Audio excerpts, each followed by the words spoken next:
Hi, I would like to introduce you to my friend Beth Berkovic. You may have already seen a discussion of ours. If not, you could go to a topic that's called Letting Someone Go with Grace. That's in our archive. But today we're going to talk about walk the walk. We both experienced this on both sides, as in the other topic. My feeling and where I come from, I am a walk the walk person in my business life and personal life. And I think that's important because that means it's true to you. And I'm impassioned about instead of go, let's go. You know, instead of I'll meet you there, I'll be there when you get there. You know, that type of a thing. And did you, on a leadership end, learn that? Or is that innate with you? I had to learn it the hard way. Okay. The first time, What was that? well, the first time I became a leader, this was a group. I was a part of a team. I was a team member, and then I became the boss. So some people I liked and I socialized with outside of work, and I didn't change that behavior, and I Right. should have. Oh, I should have.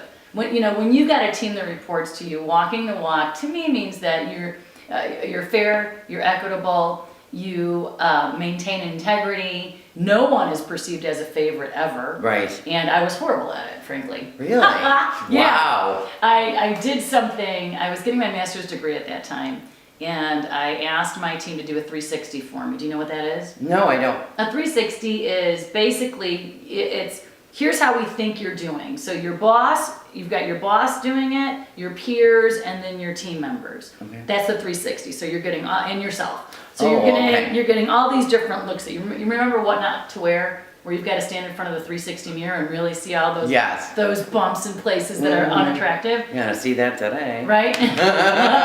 So I asked my team to do a 360. It was anonymous, and they destroyed me. They destroyed me. Really? It took about 2 months for me to get through.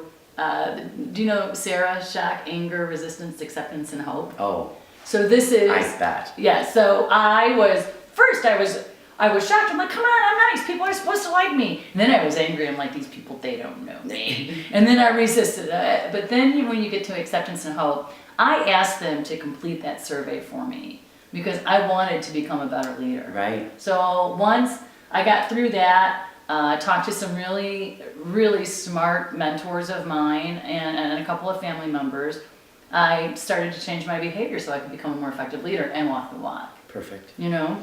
Perfect, but boy, Oh, yeah. that's a tough one. Yeah, it was But you're right, once you get to acceptance, I asked for this information and they gave it and they were honest. That's what I wanted. Okay, now I gotta walk with it. Well, because if you don't do anything with it, all you've done is create cynicism for your team. Absolutely. Well, Because- I told you, and you're not doing anything about Right. it. That was a waste of my time. Right. I'll never get that time back. Right. Exactly. Exactly. I do believe in a personal life, and I mention this only because I think they go hand in hand. Your friends, your children, neighbors, same thing. I think it's walk the walk. If I'm going to ask you, this sounds silly, but it's true. If I'm going to ask you, live right next door to me, and you're a clampet, I would like, step it up a bit, but my property better be immaculate before I say anything. Same with your children. If I'm going to ask you to do A, I better have done A since day one, or they'll say, I don't think so. I don't think so. Yeah, two points. One is when I think of walk the walk, to me that is synonymous with do what you say you're going to do. Oh, Do absolutely. what you say you will, right? Keep And- your word. Keep your word. I think the other thing that's really interesting is that whole concept of trust. Mm-mm. Trust is, depending on a person. Sometimes people are unwilling to trust. I'm a trusting soul. Mm-hmm. But once you've established trust, it can be gone in a heartbeat. It can be gone quick. Oh, yeah. And when you think of someone in the position of leader, so you actually influence a person's mood. If they work for you, if they're at their job 40, 50, 60 hours a week, what is the environment that you've created for Oh, them? sure.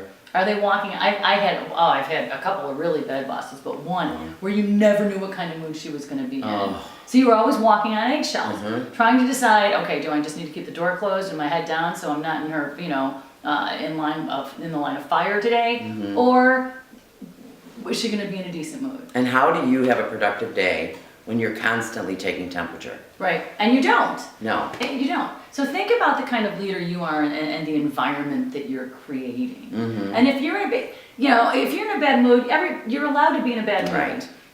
I think there's 4 phrases every single person should be ridiculously comfortable using. And not only leaders, but everybody. And those 4 statements are, thank you, Mm-hmm. I'm sorry, I don't know, and I need your help. Nail on the head. Right? Boom. Those 4 things. Yeah, that's wonderful. Because you're not. All around in your life and in your work. Yeah. Because everyone's human. I Right. don't know. I- But I'll get it for you. Right. I'll find out for you. Right. Those are perfect. Thanks. Wow. Thanks. I thank you for talking about this today. It's a little tough, but I know. I appreciate it. It was good information. No worries. All right, My have a good pleasure. one. Have a good one. Bye.